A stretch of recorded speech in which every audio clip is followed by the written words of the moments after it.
Pecha Kucha 73, How I Forgot to Save.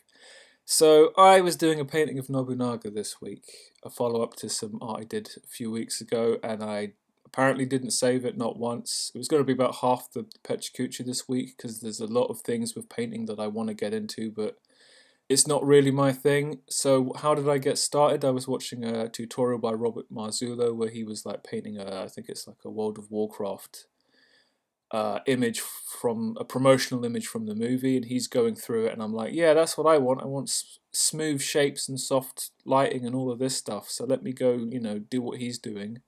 Working on a picture of Nobunaga, I did. I redrew it, and then I kind of came in with some flats, like an under painting and then an under drawing and then an under painting. Got loads of reference material, like different pictures of Nobunaga and Japanese armor and stuff. And then it was just trying to figure out. I just thought, let's work on the face. I'm messing around with a lot of brushes, trying to figure out how I want to build up the layers. I've done his eyes, moustache, facial hair on a separate layer with the G pen in black so that they stand out. And then, I was kind of trying to figure out how to light him, what opacity to use for different layers, and I was kind of chasing my own tail. And I thought I should really just simplify things and just like work in grey, figure out my values, and worry about color temperature after the fact. Now, this is a summary of like a couple of hours of work from the screen grabs I took while I was doing it. I'm going to have to just do another painting and talk about this at length later time. Because I used to do a little bit of painting in Photoshop way back when. This was like, in Photoshop, it's not like you really have brushes. You just use what you have. And I was kind of getting like a little bit of, a nice opacity blend watercolor thing going on. And this is like some of the stuff I was showing on my foundation course like 4 or 5 years ago.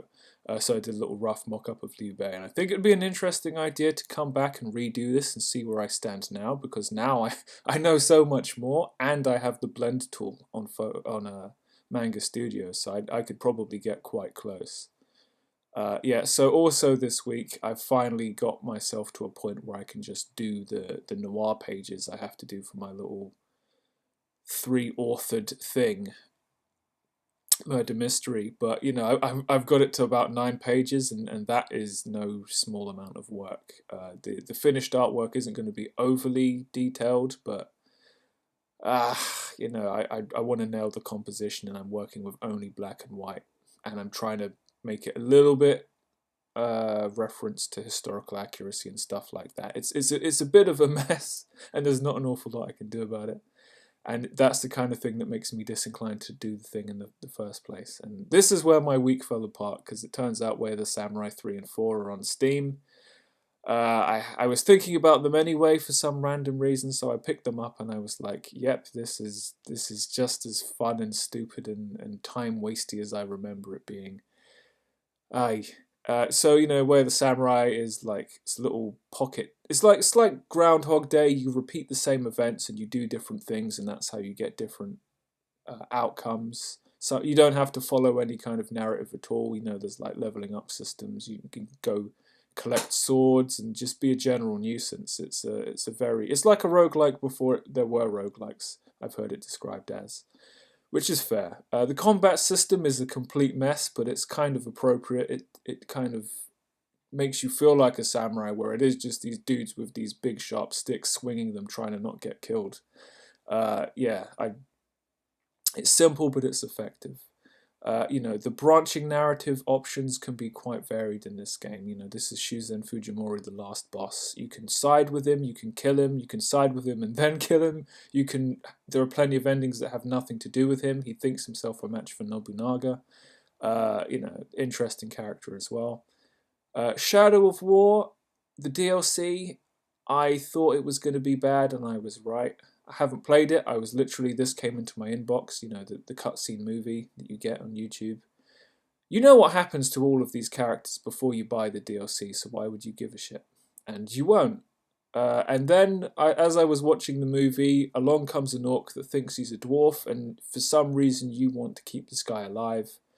I tapped out at this point because I'm like, humor's always been an awkward fit in a Lord of the Rings game, but this is just farcical. It's sad that you have to pay money on top of the base price for such a nonsense. So yeah, the Holy Crapola team, me, Adam, and James, we recorded a podcast this week. James and Adam are kind of editing that, sorting it out, and they'll put it up when I guess we figured out what we're calling ourselves collectively. Good talk, a little bit of this, a little bit of that, much like my podcast with Mystic Moore. So I've got 4 followers on Tumblr, and 3 of them are porn sites, because I think that's how it works. I don't know if I can use them to make it more likely for me to get other followers before I block these dudes. At this point, it's just a funny thing to throw out there. I saw a Silent Hill steamed hams, which I thought was pretty good. Worked a lot of the stuff in. Oh, there's 2 apparently. Looking at this, there's another one up next. But yeah, this is the one I saw. There's a lot of game-orientated steamed hams, and every once in a while I come across a good one. Silent Hill 1 obviously wins for nostalgia. I love Silent Hill.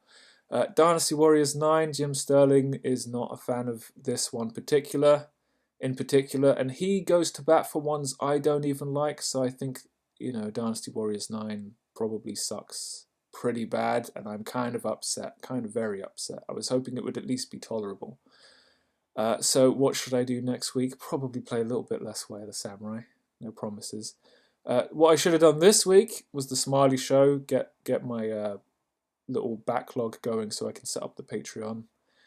I know what to do. I've got everything scripted with the noir pages, so now I just need to sort out the lettering and then make the art readable.